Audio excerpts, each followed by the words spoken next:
Hey there, folks. I'm Matt Hansen. And I'm John Johnson.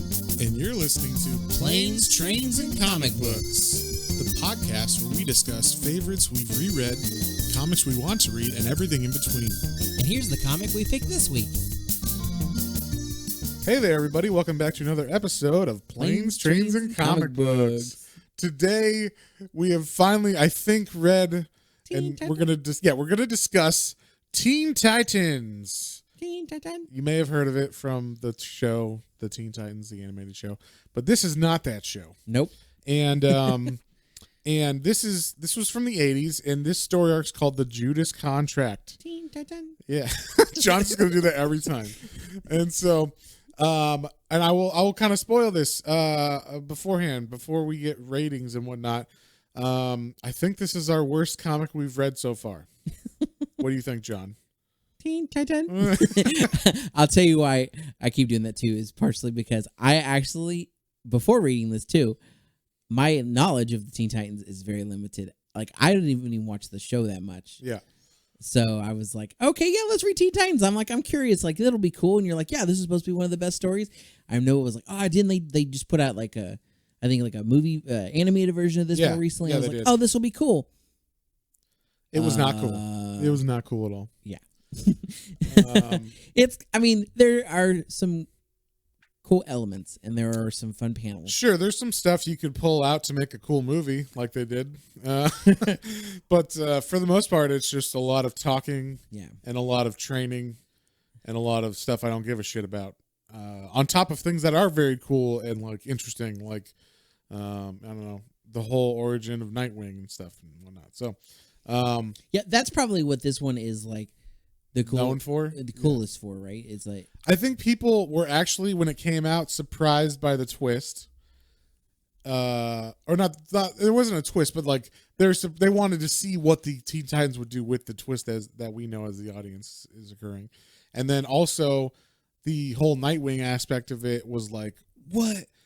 This is like gigantic, because now there's not Robin or whatever. So I think that was like why people think this is the best story ever. And it is not the best story ever. Hopefully not the best Teen Titans story ever, because this was dog shit as far as story goes. I'm serious. Like, this was, I fell asleep multiple times reading this. I was forcing myself to read it. I had to skip fucking pages of this thing. When I would see, like, it's just people talking about stupid shit that don't matter, I would skip a page. I'd be like, okay, they're just training. Skip a page, like because it was impossible to get through this thing. It took me like 4 hours to read a 7-issue comic, which was ridiculous. But I will say this: if you just want to read the Judas Contract, don't buy the trade. The trade has 7 issues, 3 of which are garbage that don't need to be away. Yes, the 3 setup issues before the Judas Contract story arc are bullshit and they don't need to be in it, and I'm very mad that they are in it because they are the most boring parts of it. But yeah, like, there's only one reason that they could possibly be there, and there's like 3 reasons. They're bad reasons, but they're it's not good enough to really include them, to be honest. Yeah, they could have easily had started off and like just had like a little like boop boop boop of like those couple things. Yeah, just like, hey, by the way, here's catching up these things. Just have like a character mention like, oh, this and that. It would have been way easier than me having to read 3 bullshit issues that don't matter. Exactly. So like we said, this is early Teen Titans. This is actually the new Teen Titans, which started in 1980. It was like the revamp of them. And this specific story arc is from 1984. It is written by Marv Wolfman, who I've heard is a good writer, although this does not bode well for him in my mind. But that I've heard he wrote good stuff. I mean, he did. Actually, that's not true. I've read something of his that is good. Crisis on Infinite Earths. Oh, okay. He wrote that. So, and that's a good story arc. He's definitely like an older writer, but I expect that somewhat. But this just didn't make sense at all in a lot of spots. And then also there were some questionable things with children in this. So yeah. It was so dated again, for this group is the Teen Titans. So what we're talking like. So I'm assuming 13 to 19 is the age range of all these people. And like, so the people have been there longest, like Cyborg and Nightwing. Dick Grayson, Nightwing, and like, or actually Robin. Robin, yeah, and Starfire. Mm-hmm. Like, Okay, so they're probably like right at the edge of that, maybe entering into 20s. Yeah. But everybody else is like underage. They're all like 15, and 16 we maybe. will get into some very like I thought these are children basically. Yeah. What is going on here? Yeah, what is happening? So the artist on this was George Perez, who we recently read one of his story arcs, which was Infinity Gauntlet. He did the art for that, or at least the first half of that. So the art is good for the most part. There's some other stuff in the art that I was like, why does he draw her like this? But it was consistent. So I guess that's just his character model for that character, which I thought was a bad character model, but whatever. The DC maybe had him draw her like that on purpose. I don't know. But so the Judas Contract is actually only 4 issues. And if you just read that, it would probably be higher rated from me. But we read all 7, and they all do tie together, so that's like their fault for putting that in this trade for our grading purposes. But in this, if you don't know, the Teen Titans are all kind of like the either kid versions of established characters. So you have like Aqualad, or instead of Aquaman, you have Kid Flash instead of Flash. You have Wonder Girl instead of Wonder Woman. So these are those characters. They're like children, or just about young adults, I guess, or whatever. And so the lineup is Robin, Cyborg, Kid Flash, Wonder Girl, Raven, Starfire, Beast Boy, and a new one called Terra. And this is like kind of Terra's introduction. So we're talking about these first 3 issues that are the introduction issues. It's basically the only reason these need to be in here is it introduces Terra to us as a reader. It introduces the idea that she's actually working for someone called the Terminator, who I didn't know why they were calling him the Terminator, because he has a totally different name than everything else I've ever read. He's got 3 fucking names in the future that we read him now as, but now he's not called that. He's called the Terminator. And that is the person originally was called Deathstroke, I thought. But in this, he's called Terminator until the last issue. Now he's also called Slade. So there's like 3 names he could be called. And it was very confusing at first. So I'm like, who the fuck is Terminator? Isn't that the guy we thought was Deathstroke? But I guess he's the Terminator in this. I don't know. It's weird. And then the other reasons why this needed to be in here, I guess, or why they thought they would add it to this, is because this is the story arc where these 3 issues are where it introduces Robin giving up his mantle as Robin. So he's going to just be Dick Grayson for a while until he comes up with his new name. And then Kid Flash is retiring. So he's like, I'm going to retire from the Titans, guys. So yeah, and it was funny when he retires. He's like, hey everybody, this was my last mission. I just want a big announcement. And then like right as he's doing his announcement, Dick Grayson's like, oh, by the way, I know I'm Robin, but I'm not gonna be Robin either anymore. And he like totally steals the thunder from Kid Flash, which I thought was funny. Yeah, there's even the thought bubble, because everybody's like, oh, that's sorry, sad, Kid Flash will miss you, and then he's like, oh yeah, I'm not gonna be Robin anymore, and they're like, what? You're leaving? What's going on, Robin? Yeah, and also Dick Grayson kind of did it on like in a dick move way, because he's like, he's not just saying like, oh, and by the way, I'm not gonna be Robin. He's like, and also, I've come up with a big thing that I'm gonna do, and you must listen to every word I say as I slowly take off my Robin costume. And then like all the girls are like, ooh, take it off. And then like he's like, there will be no stripping, as he strips out of his costume. Yeah, down to his like little green under leotard. No, this is like, that shows. This is literally like a women's bodysuit that like would snap between her legs or whatever. Like, this is one of those, but Robin's in it. It was ridiculous. You could see all his bulges, all of them. And like, he's like, there will be no stripping, while he takes off all his clothes only to reveal this one little onesie that's green. And then he like gives everybody a hug with his bulges. And then Kid Flash is like, oh man, they're all really all care about him. I guess they don't care about me, whatever. Yeah. And then he just kind of disappears. He's all salty, and then he's never in it again. So it was weird that they did that and how they did that. Somebody did not like Kid Flash. Yeah, apparently. And then So, and then Dick Grayson's dating like Starfire in this, and I guess if you've seen Starfire in the TV show, she's dumb in that, right? She's kind of like ditzy, but it feels more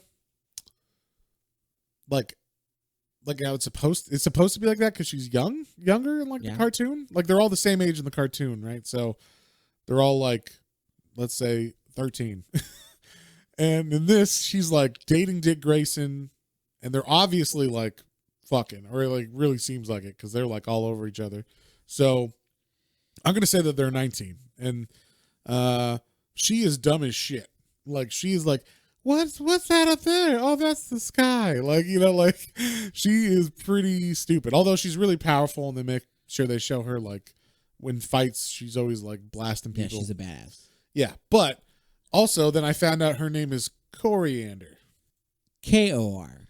Yeah, so it's like not spelled the same as the spice you might know as cilantro or the lettuce or whatever the fuck it is. But yeah, like sounds like coriander, which is ridiculous that her name is Coriander. This is almost Dragon Ball Z level ridiculous. Like, what is her name? Kakarot? Carrot? What is it? What is this? You know? So, but yeah, and then we should just go through.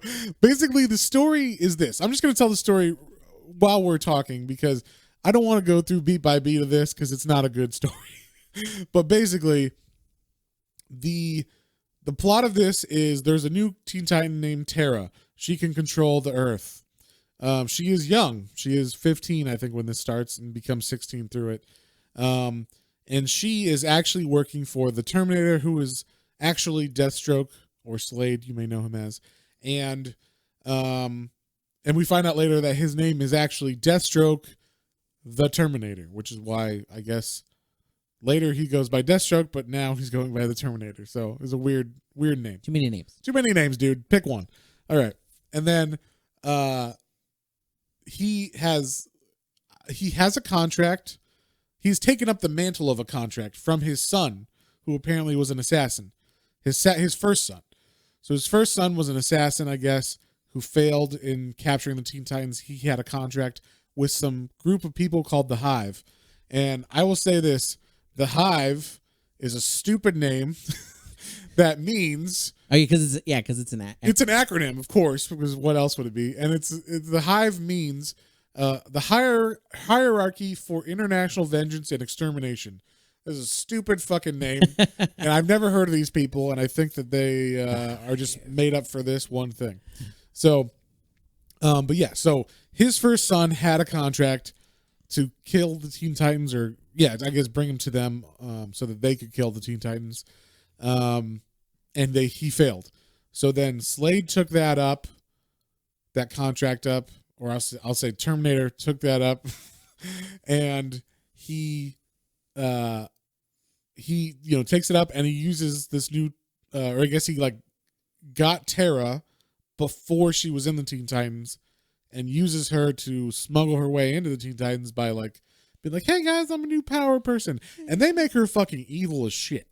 Like she is very like, I'm really fake and nice like all the time in the Teen Titans. And then you buy it. And then when she's back with Terminator, she's like, I fucking hate those guys. And she's smoking. Yeah, it's weird. And so she's like a sociopath, they say multiple times. So she's like full on serial killer, basically. She doesn't have any emotions or feelings. And then and when she's with the panels where she's with Slade talking with him, she is dressed far too scantily for a 15, 16-year-old. We're going to talk about this. Okay. She's 15 and she's in Terminator or Slade or whoever the fuck, whatever you want to call him. She's in Deathstroke's house, like showing how stupid the Teen Titans are, talking about them. And what she does is she like wears contacts when she's with them that can transmit video. So Slade can see all of what they do, like when they train or what they're doing or the arguments they're having or what their secret identities are now. He can learn everything about them. Yeah. So he knows like a lot of their secret identities now. He knows, obviously Robin's Dick Grayson. Like we said, she was there when he revealed his true identity. His manhood. His manhood, yeah. They could see if he was circumcised or not in that thing. But yeah, so yeah, like she's with him, but when she's introduced as being with Deathstroke, She's in a bathrobe, like a short bathrobe that is not tightly tied. So you could see cleavage, you could see open, like it's just, and I'm like, wait, she's a teen Titan, right? Teen like Titan. Again, emphasis on the teen. Like she's supposed to be 15, I think, in these first 3 issues. And they never say like they're fucking, but Deathstroke is gray.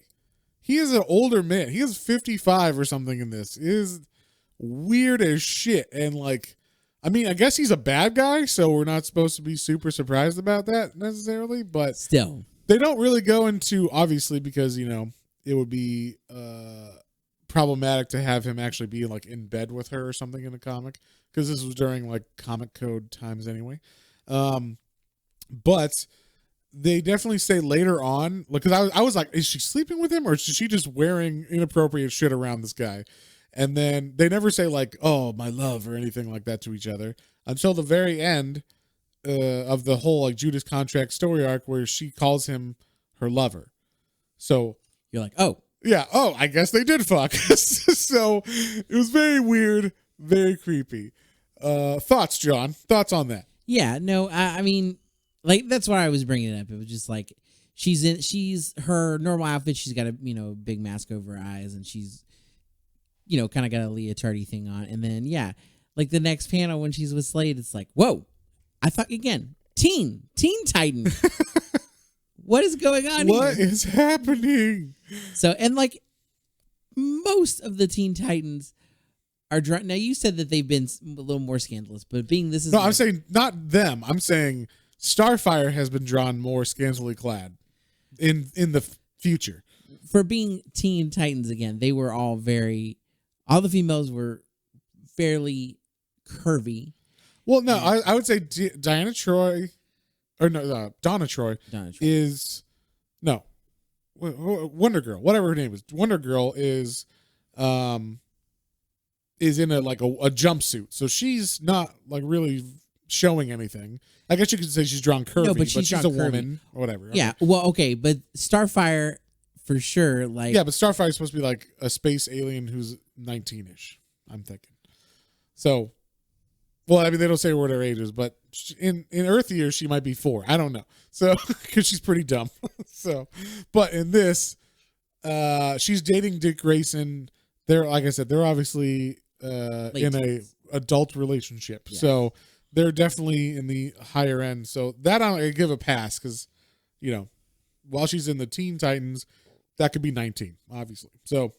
Okay, well then let's talk about the other Well, Raven's not drawn. No, that's true. Raven, I will say this.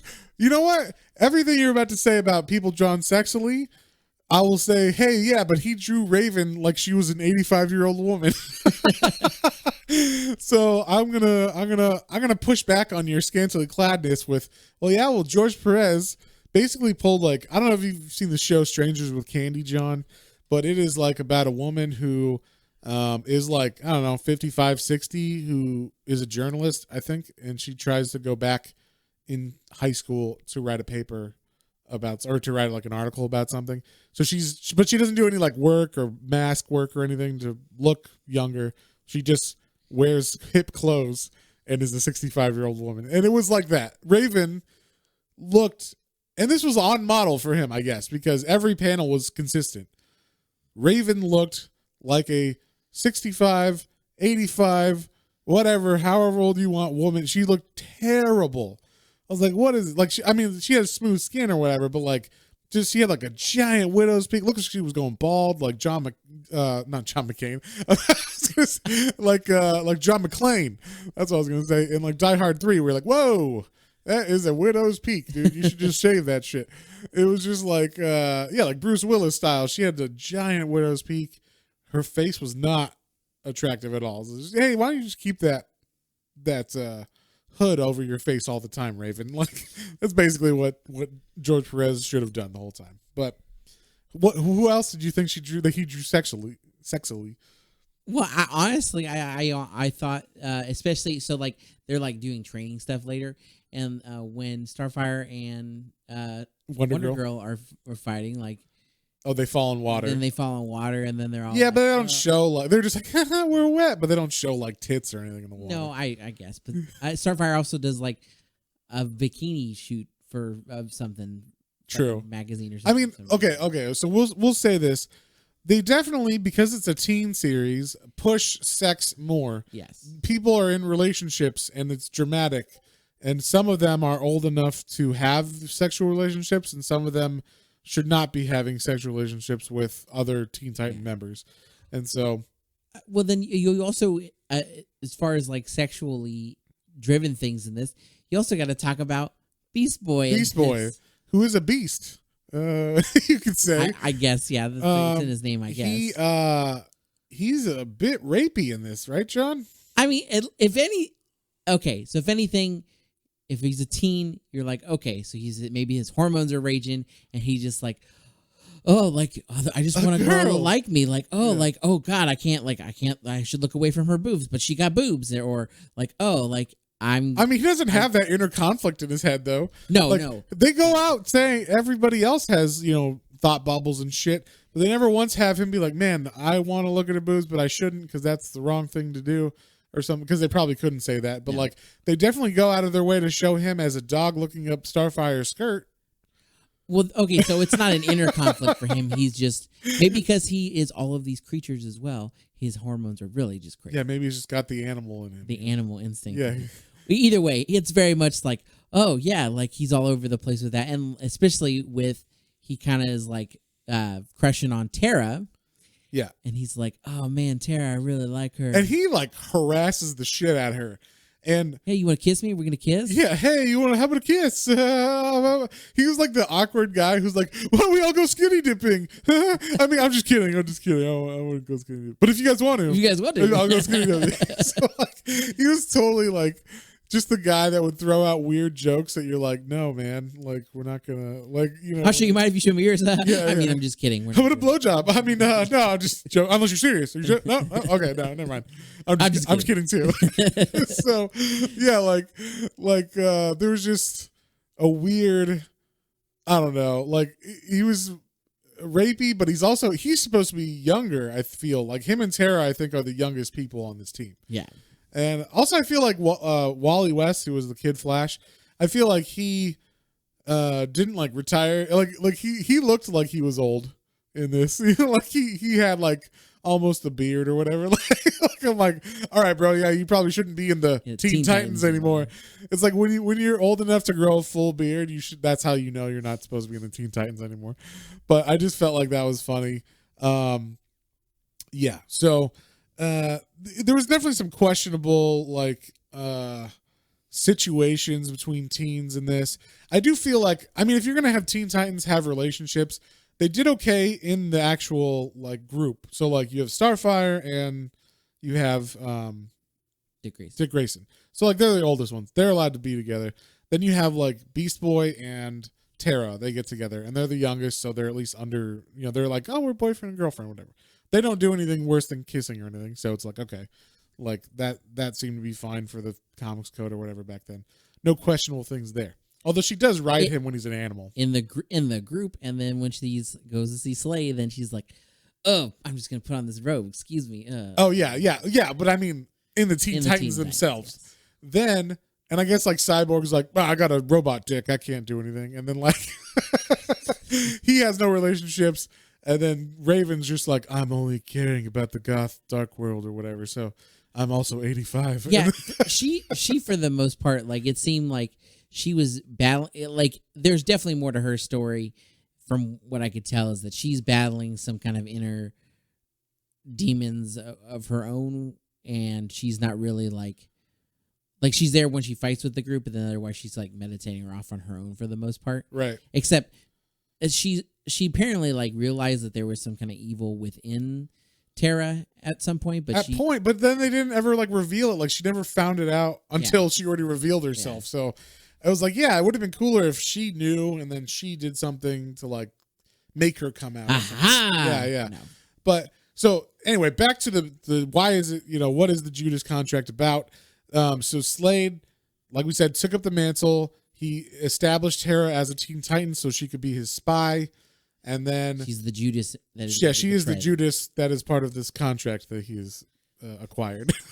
so he's using her to get them to where he wants for the hive, and basically he uses all the information that he got from the camera. So like where they live, what their secret identities are, what they do for fun. Like, oh, Wonder Girl likes to develop film, and apparently Cyborg likes to sit in this one chair and read a newspaper.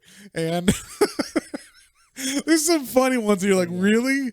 That's how you get it? And also, Beast Boy's one was funny, but basically he comes up with ways to capture all of them in their own place where they're not like on guard or anything. And so the first one he does is he tries to kidnap Dick Grayson. That doesn't go well. Dick Grayson gets away. Yeah. And so then now Dick Grayson knows, I know he's after all of us or whatever, and somehow he knows our secret identities. So Slade or Terminator, whatever the fuck you want to call him, Terminator goes after the other people, and he's like Robin, but Dick Grayson is like behind him one step every time. So and this was like the only cool part of the comic, I thought, because like Dick Grayson, one, he hooks up, like there's someone following the Terminator, and Dick Grayson sees it, and then she this woman and this boy that's with her, a young man, kind of team up with Dick Grayson. But we find out that that's like actually Slade's or Terminator's wife and second child. So it's weird, like family stuff going on there. But so we have Dick Grayson following behind Terminator after he's kidnapped every other one of the Teen Titans. So we see how they got kidnapped, because Dick comes and he's like, I will use my detective skills to find out what happened. Yeah. And then we see. So what was the first one? Who's the first one that got kidnapped? It's Starfire. She gets like some kind of fake gift that says it's from Dick. Oh yeah, I forgot about it. It. Like explodes and like kind of, I guess, overpowers her or something. I like this. It's like, I guess she can sense electricity or something, because she like she's like, oh, it's a gift from Dick. And then like she's like, it says she ignored the like tingling sensation in her fingers, and then she's like, oh, what did he get me? And then it explodes, and I don't know what it did to her, but it looked like it was really painful. Yeah. And like I would assume it would have killed her, but apparently it just incapacitated her. And then she lives with Wonder Girl, and so the second one was like he goes into like a room like they have to develop film. Dark room. Yeah, there you go. That's the room. It's called Dark Room. And he finds a dark room that Wonder Girl uses for film. And then he like finds a bottle of some, chemical, and it's the chemical that you use. It brings out the photo, and well, that's what it's supposed to be. But I guess apparently when you mix it, then it creates like some kind of knockout gas. Well, he switched the chemical, so it was not supposed to be that chemical. When it was sulfuric acid or something. You think she would notice? I don't know if you ever smelled sulfuric acid, but it smells very sulfury. It's not very much, not easy, or it's pretty easy to figure out what it is. But anyway, so he's like, oh yes, I deduced this is what happened to them. And then my favorite one, I have two favorite ones. Like I said, Cyborg apparently likes to sit in this one chair every day, this one small wooden chair, and read a paper. So he goes to this house, and we see apparently Cyborg read a paper, and then these like metal bands came out of the chair, to which I was like, where the fuck are those being hid? This chair has like no meat to it or anything. There's no like extra space to put anything. So, but whatever. Apparently, Deathstroke is a master furniture maker, and like Rube Goldberg engineer or whatever. What he was also doing in his time was crafting an exact replica of his favorite of chair, that chair, but with these metal parts inside. When he wasn't fucking Terra, while she was on her missions, he was building this chair with much care. I learned how to make these chairs from when I lived with the Amish. And also, yes. I'm going to incorporate these electronics that will shock. Yeah, they will electrocute. They will not only lock him into the chair, but they will electrocute him, and they're strong enough to like hold him down and everything. He's a cyborg, whatever. So I thought that was funny that they're like the way to capture him wasn't to trick him or anything. It was just, I'm going to make your chair, like hold you down or whatever. And then the other one I thought was funny was Beast Boy. So Beast Boy apparently, like we said, he's the youngest guy. I think he's also an idiot, and so the way that he got him was, I guess, vanity, because some woman walks in. This woman who like holds him or hands him like the pictures to sign. She is wearing like the Animaniacs nurse outfit almost. Yeah. She had like fishnets, and I was like, what the fuck? Like, who is this? And like, why is this person handing like, hi, Mr. Beast Boy. Get Beast Boy's attention. Mr. Apparently. Beast Boy, I have your pictures ready or whatever to sign. And so like she hands him, like his autograph pictures to sign. He's autographing them, and then he's supposed to like send them out or put them in the envelopes. And to which I'm like, isn't this her job? Like I get the signing is his job, but why is he licking the envelopes too? But basically, he drugged the envelopes that Beast Boy licks, and after he licks like 40 of them, he's like, I'm feeling woozy, and then he like falls asleep. So that's how they capture the Teen Titans. It's only like Starfire and Wonder Girls make like any kind of real sense, but whatever. Yeah. Oh, Dick gets back to the Titans Tower, and like he sees like these rock formations through, and he's like, oh, they got Terra and Raven, because it like goes into Raven's area too. Yeah, and then we get the reveal that that's where we find out that the woman and the kid, the young man that were like with Dick Grayson or following him, they are the Terminator's ex-wife and kid, or second kid, I guess. And he looks like, and I'm sorry to say this, John. Actually, you feel flattered. John Johnson. If John Johnson was a superhero in a book, he would look just like this character, who is apparently later on the Teen Titan Jericho for everybody. And John Johnson's got a big full beard, got a big bushy head of it's not blonde, but it could be blonde if you wanted it to be. Yeah, and so I thought that was funny. I was reading it, I'm like, this looks like John Johnson. But yeah, so that kid is going to be Jericho, and he teams up with Dick Grayson. They're like, we got to save the Teen Titans.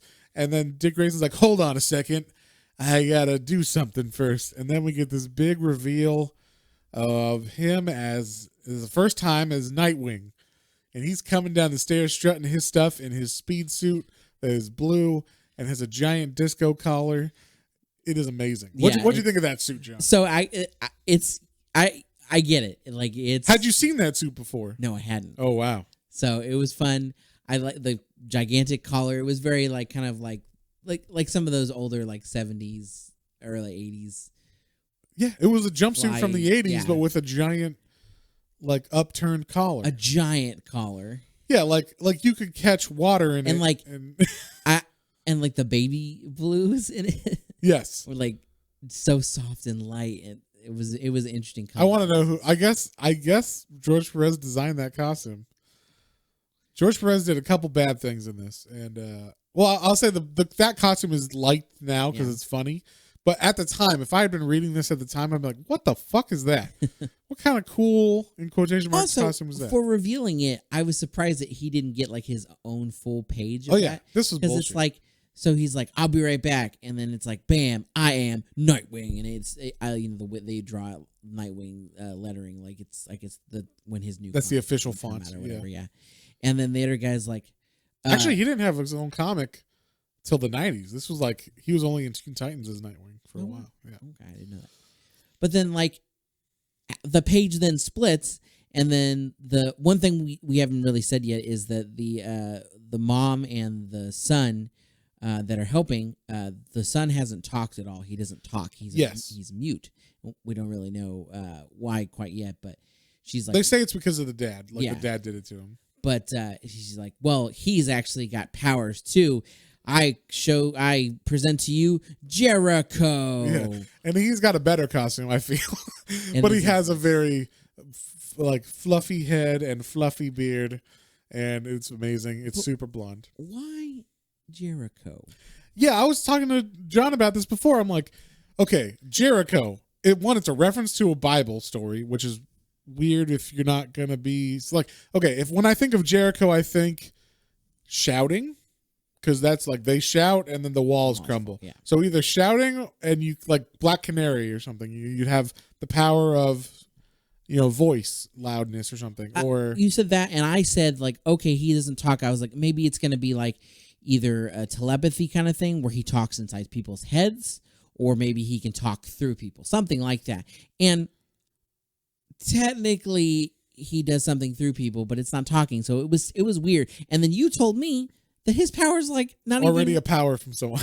Yeah. So this is very much a like I don't know if no, this was an original creation. So both of these are original DC creations, so they shouldn't be like having the same power. The only time you have like crossover powers is when like with Plastic Man was made in the 30s before DC owned it. And then DC made, what's his name? Elastic Man? Yeah, Elastic Man. So then it's like, okay, that's why those two are together or whatever, because they would never make a same superhero, but they bought it and now they have it, so they're like, whatever. They both have Fantastic Four style powers or whatever, for the Reed Richard powers. But for some reason, they actually made a character, Jericho, have the same powers as Deadman, except Jericho's alive. So with Deadman, he can possess a body and like take it over and be like, hey, Bets, I'm this guy over here. Let's go solve a mystery. And then, like, I think he can only stay in it for a certain amount of time or something like that, but I can't remember exactly. But, so, like, that guy has a power. And this was, I think 77 is when that character was made. Oh, wow. So definitely. Before. I think maybe I'm wrong. Jericho might have been first, actually, now that I'm thinking about this. Maybe this is why they made two, because I don't know. I'd never heard of Jericho before this moment, so maybe he doesn't last that long, and they're like, oh, we could just reuse that power. Maybe. But, okay, maybe this is the problem. But yeah, basically, he's got the power to possess people, but he's gonna lock eyes alive. Yeah, so, like, I guess what he does is he, like, looks at you, locks eyes, and then he transfers his consciousness into you, but then his regular body goes limp. So that's kind of a stupid power. So I guess you could beat up his body while... Yeah, you just take a stick and beat the shit out of him while he's on the ground. Every time that he did it in the comics, it made my head, it made me think like it's doing the Aquaman sound, because it shows the body leaving, and it shows like these blue line outlines of the body kind of getting smaller and smaller and smaller until it enters the other body. Yeah. So I was like, oh, there needs to be like a sound effect of like going into the body. Exactly. So that was weird that they like introduced this character who has similar powers to Deadman. And Soul Nightwing's like big like, yeah. I am Nightwing. Yeah.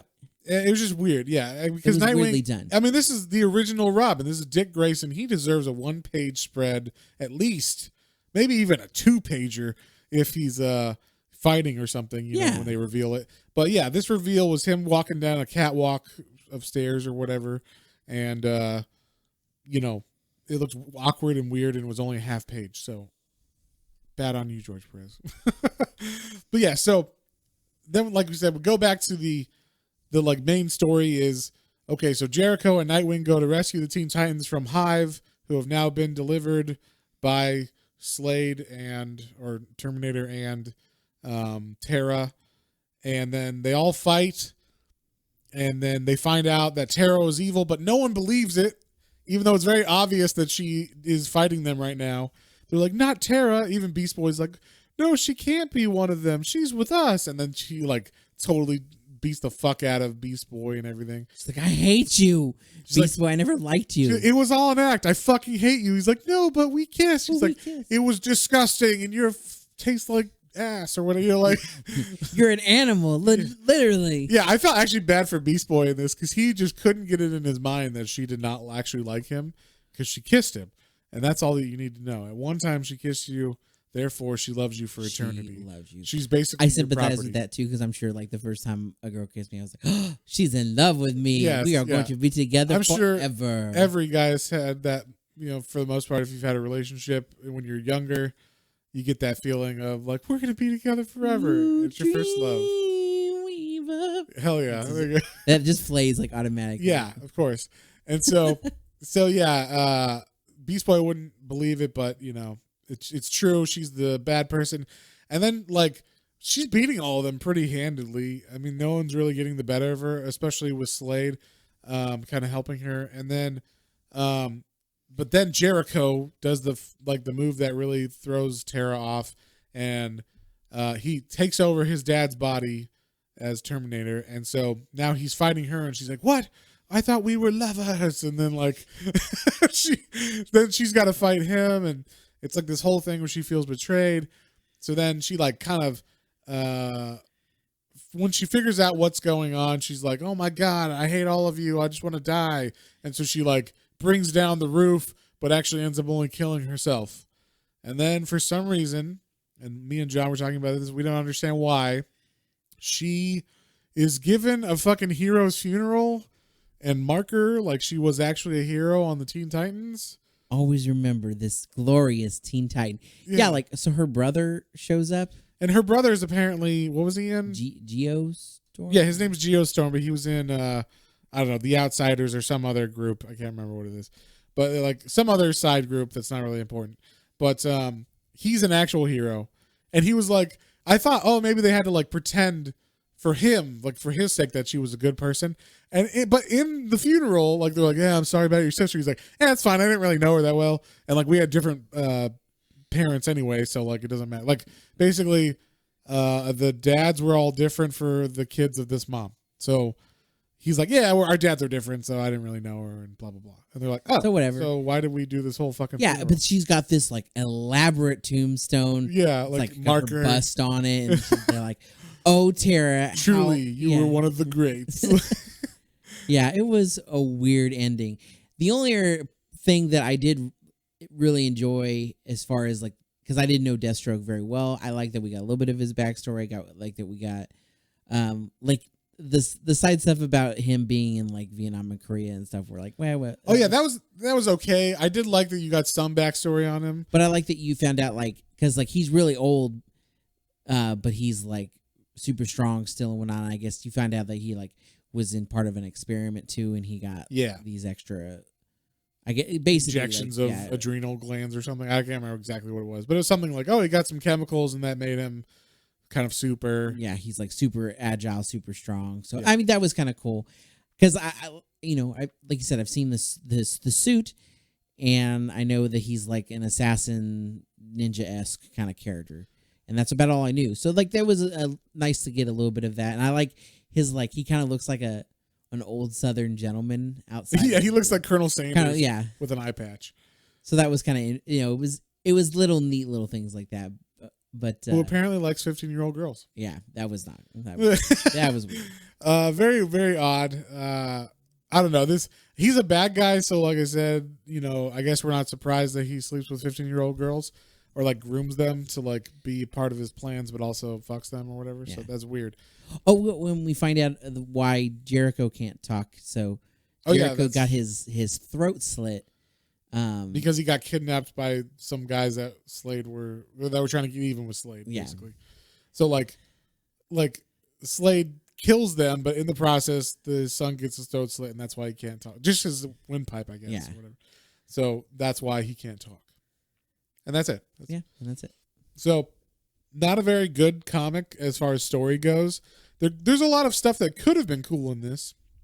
You can even play up on the angle nowadays. You probably could even more of like Slade being a real creeper, like grooming this 15-year-old kid instead of having her just be a psychopath or whatever, like having him like really corrupt her mind and make her like evil or like corrupting her and making her like not only grooming her to be his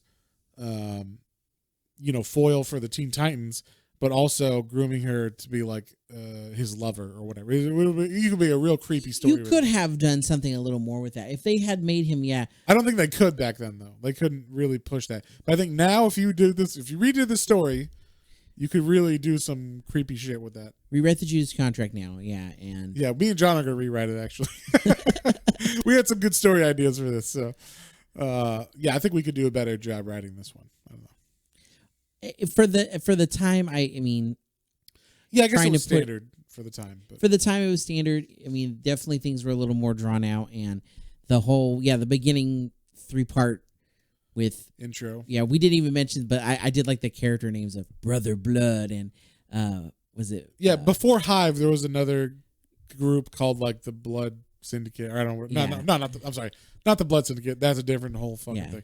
they were like the Church of Blood or something like that. Yeah, and the leader was Brother Blood, and his suit was weird, but yeah, and they also wanted to kill the Teen Titans, whatever. And there was I guess the cult leader before he like was arisen was it Madam Mayhem?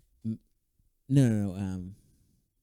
Mother Mayhem. Mother Mayhem, that's what it was. Mother Mayhem. And I was like, oh, that's a cool name. And then I was like, oh, but she's never in this again. Yeah. Oh, well. I mean, they could have just as easily taken that stuff and like that had been who was just trying instead to of having Hive, just have Mother Mayhem take over and make her the bad guy. Yeah, and like the contract, like they still could have all had that kind of stuff. I don't know. Yeah. It was kind of a jumble sometimes. Yeah. Yes, for sure. And then a lot of, why are we watching them train? I don't give a fuck. Yeah, like one of the whole, like I get that we're seeing. Like I don't need to watch Batman lift weights. You know what I mean? Like, yeah. Like I get it. He's strong. Unless it's like his origin story or something, you know, but I don't need to see him like doing calisthenics and like walking on logs for balance or some shit. I get it. Yeah, so like it feels like a filler content for like, I get that we're trying to also establish that maybe like their team and they like to work together. I think that's what it was. Is I think before this Terra wasn't a thing. So like they're trying to show her working with the team and how it works. A little bit, but then it shows like all of the year stuff. It's like, okay, Cyborg's strong. And like he's like, oh, I'm gonna lift this thing. And then like I think Wonder Girl and Starfire are like, we're gonna like and this doesn't make sense for either of their characters really. Yeah, we're gonna stick fight on this pond or whatever. Yeah, and it's like whoever falls in the water, has to do the dishes. I don't know. Has to rub oil on Dick Grayson. Something. Yeah. So, also, they kept saying Dick a lot, which was funny because it's Dick Grayson. There was a lot of Dick jokes you could have thrown in there. I thought that would have been funny, especially in context of all the like budding sexuality that everybody had in this. Except Cyborg, he was not sexual at all. No, yeah, Cyborg was the only non-sexual character. Yeah, I don't know. They should give him a sexual story arc in one of these comics sometime. Yeah, nobody once said, "Oh man, Starfire, you really like Dick, huh?" Yeah, they literally did say that a couple times. You're really in love with Dick, aren't you, or whatever? And I was like, oh my god, this is just like that's just like Arrested Development when they're I'll take a chubby in the mouth. It's just like, oh man, don't say that. Stop saying that. But yeah.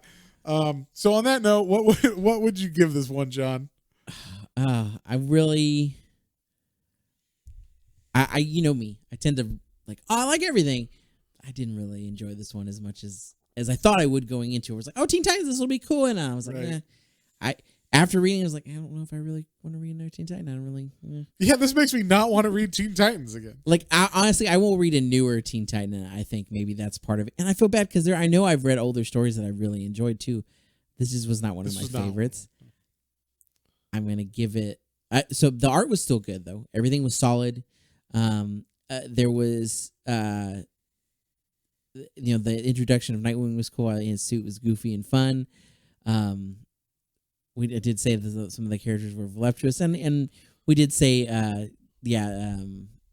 Raven looked like a progressively aging old woman. 105-year-old woman. Yeah. She started at 65, and by the end, she's like 105. Yeah. Yep. I'm probably I'm struggling. I'm going to give it a 5. Really? I'm going to give this. This is getting a 3.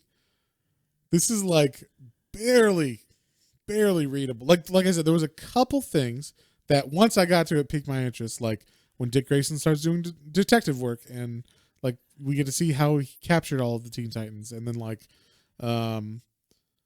That's pretty much it. Like, okay, like that, and then like the reveal of Nightwing. I was like, oh, cool. Like, I didn't know that's how Robin gave up his power. I didn't know that Robin did a strip show when he was giving up his mantle or whatever. That was. I'm not gonna be Robin anymore, so I'm like, 2 seconds. If he was this could have been a prank. This is exactly what I would do. This if I was rewriting this comic, I would have. Robin be like, hold on a second, guys, I gotta go do something. And then another person that looks like Dick come out in his Robin costume and start being like, I have a story to tell you, or I have something to tell you guys. And then do like a strip tease. And they're like, what's going on? And then like him being like, strip show, joking. But actually, Robin's giving up his mantle. And that's why I took off all my clothes. Like it's ridiculous that he does that. So like in front of everybody. And Starfire should be jealous, personally. But, all these other girls are looking at him and everything. So, but it was It's a 3. I fell asleep multiple times. I was skipping pages. Even when we read Hush, I remember saying, I didn't skip any pages. I just wanted it to get to the point. But I still felt like everything was fine to read or whatever. This, I skipped pages. I would look ahead pages and go, what's on the next page? Do I have to skip that too? Like, I was like, get to the fucking point. And it was terrible. I mean, the art, like you said, parts of it were okay. But Raven looked ridiculous. The whole fucking, I don't know. I could not get past most of this.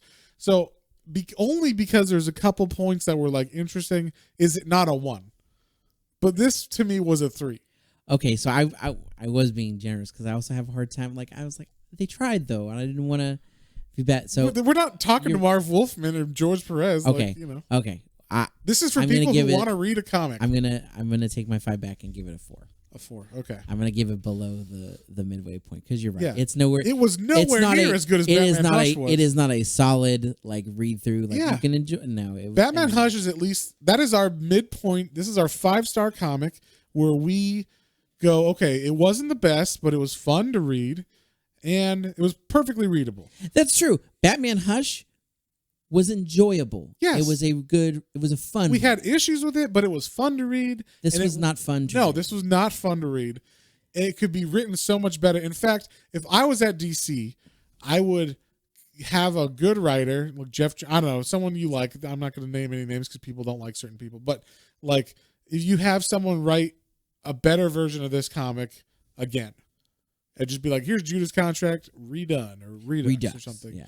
And just like redo it, just like they do with movies, you know, like, oh, we didn't like that Superman movie. Let's just redo it in 10 years or whatever. So, yeah, this was, oh man, so hard to get through. Yeah. I mean, how many times did they rewrite origins of them? Like, yeah, if this is like supposed to be like an old, yeah, like if you're going to have Rebirth in DC, then rebirth the Judas Contract as part of the Teen Titans story. Yeah. Because the story idea is a solid idea. Yes. And it's cool. But it was just executed terribly. Yeah. And so, yeah, I this is a 3 for me, a 4 for John. On that note, if you next week we're going to be reading hopefully a better comic. It's going to be Genius, which we read the first half of or the first book of this a couple of months, like I don't know, in February. Yeah, Black History Month. So, yeah, because this is Mark Bernardin's comic. Yes, this is Mark Bernardin's comic. This is the second volume of it called Cartel, and I liked the first part actually. Yes, I did too. It was a lot of fun. So it's definitely a more mature comic, but it's good. It is, and it's kind of poignant with some of the things going on. Like obviously, it's not like indicative of what is going on, but it definitely like you can see how like like there's some similar things. It touches on social issues, definitely for sure. So if you guys want to read beforehand and then like hear our thoughts on it, or if you just want to hear us spoil the fuck out of it, just do that too. So on that note, if you guys have any comments, questions, or suggestions, you can email us at planestrains.comicbooks, all one word, @gmail.com. And don't forget to check out our Facebook, Twitter, Instagram, and YouTube content for our YouTube channel, I should say, for exclusive content. We've got some of our hardcover reviews on there, statue reviews. We've got some cool stuff coming up for the spooky month of October. Anyway, we'll see you later. On the next one. Bye. Well, folks, hope you enjoyed that episode. If you did and you'd like to follow us on social media, our Facebook is Planes, Trains, and Comic Books, and our Instagram is @Planes, Trains, and Comic Books, all one word. And be sure to like, share, and subscribe for more recommendations to add to your weekly pull list. Thanks for listening, and we'll see you next time.